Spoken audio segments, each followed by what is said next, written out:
अस्सलाम वालेकुम वरहमतुल्लाहि वबरकातुहू। डियर स्टूडेंट, आज हम क्लास थर्ड का हिंदी का चैप्टर 5 प्रकृति की सीख पढ़ेंगे। पर्वत कहता शीश उठाकर तुम भी ऊंचे उठ जाओ, सागर कहता लहराकर मन में गहराई लाओ। प्रकृति की सीख नाम है इसका। समझ रहे हो क्या कहती है, उठ उठ गिर गिर तरल तरंग, भर लो अपने मन में मीठी मीठी मृदुल उमंग। पृथ्वी कहती धैर्य न छोड़ो, कितना भी हो सिर पर भार, नभ कहता है फैलो इतना ढक लो तुम सारा संसार।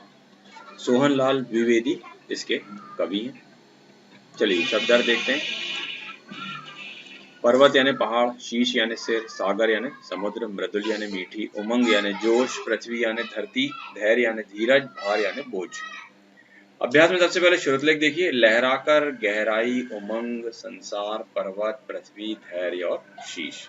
चलिए मौखिक प्रश्न सबसे पहले हल करते हैं। निम्नलिखित प्रश्न के उत्तर दो। ऊंचा उठने की बात कौन कह रहा है? ऊंचा उठने की बात पर्वत कह रहा है। कहा है सागर सबसे क्या कहता है?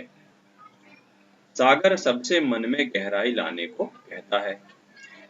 कहा है धैर्य न छोड़ने को कौन कहता है?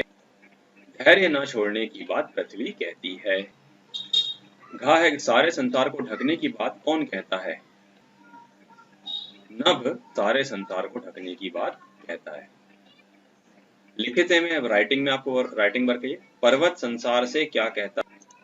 पर्वत संसार से शीश उठाकर ऊंचे उठने की बात कहता है। कहा है तरल तरंगे क्या कहती हैं और कैसे? तरल तरंगे अपने मन में उठकर बार बार गिरने व उठने व जोश भरने को कहती हैं। कहा है पृथ्वी क्या कहना चाहती है? पृथ्वी धैर्य न छोड़ने की बात कहती है। वह कहती है कि जितना भी ज्यादा कार्य कठिन क्यों न हो, उसे धैर्य के साथ, सब्र के साथ पूरा करो। और कहा है आकाश हमें क्या सीख देता है? आकाश हमें तरक्की व ख्याति चारों तरफ फैलाने की बात कहता है, ताकि हमारे व्यवहार में से सारा संसार हमारा हो जाए। नेक्स्ट है कविता की पंक्तियों को पूरा करो। ये कविता में देखकर आप कर सकते। इस तरीके से हो जाएगा। ये पर्वत कहता शीश उठाकर तुम भी ऊंचे उठ जाओ, सागर कहता लहराकर मन में गहराई लाओ, और पृथ्वी कहती धैर्य न छोड़ो कितना भी हो सिर पर भार, नभ कहता है फैलो इतना ढक लो तुम सारा संसार।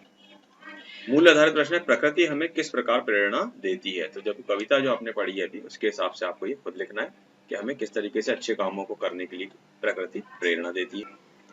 भाषा ज्ञान में देखिए निम्नलिखित में से विशेषण शब्दों को अलग करना है। विशेषण किसे कहते हैं? जो किसी चीज की खासियत बताते हैं, विशेषता बताते हैं, वो शब्द। जैसे यहाँ देखिए नीला आकाश, आकाश की विशेषता बता रहा है कौन सा शब्द? नीला। तो नीला क्या हो जाएगा? विशेषण। गहरा सागर में गहरा क्या है? विशेषण है। चंचल लहर में चंचल है। मीठी वाणी में मीठी। ऊंचा पर्वत में ऊंचा, सारा संसार में सारा, और कोमल उमंग में कोमल, काला बादल में काला जो शब्द है ये विशेषण है। ये विशेषता बता रहा है अपने बाद वाले शब्द की।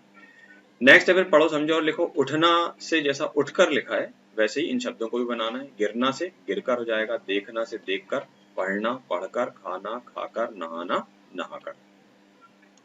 नेक्स्ट है देखिए निम्नलिखित शब्दों के दो पर्यायवाची लिखना है। पर्यायवाची किसे कहते हैं? एक सी मीनिंग वाले शब्द। पर्वत को और क्या कहते हैं? पहाड़ कहते हैं, अचल कहते हैं। सागर को सिंधु और नदीश कहते हैं। पृथ्वी को धरती और धरा कहते हैं। नभ को आकाश और आसमान कहते हैं। संसार को दुनिया और जगत कहते हैं। योग्यता विस्तार में देखिए प्रकृति हमें किस प्रकार प्रेरणा देती है, ये आपको खुद लिखना है अच्छे कामों को करने के लिए। ये चैप्टर आपका 5 यहाँ पर एंड होता है, प्रकृति की सीख, और इसी के साथ आपका टर्म 1 का सिलेबस भी कंप्लीट होता है। पहले बुक में लिखना है, फिर नोटबुक में, और एग्जाम की तैयारी कीजिए। अस्सलाम वालेकुम रहमतुल्लाहि व बरकातुहू।